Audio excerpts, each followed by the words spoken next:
But for everybody else, polite phrases that actually make you seem weak. Number one, and here's what hurts is that I use these. Does that make sense?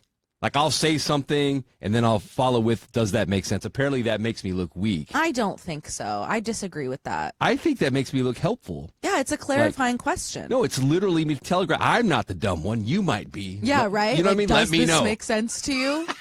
Let me know. Just trying to help you along. Here's another one. I'm no expert, but I use that all the time. You do use that one a lot. I always say, I could be wrong, but that opens healthy discourse, in my opinion. Well, also, I think it's relaying the message that I don't know everything. Right. Yeah.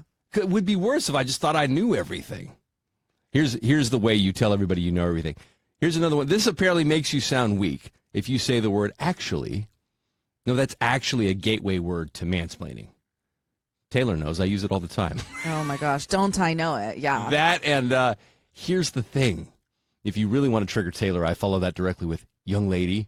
Don't even get me started.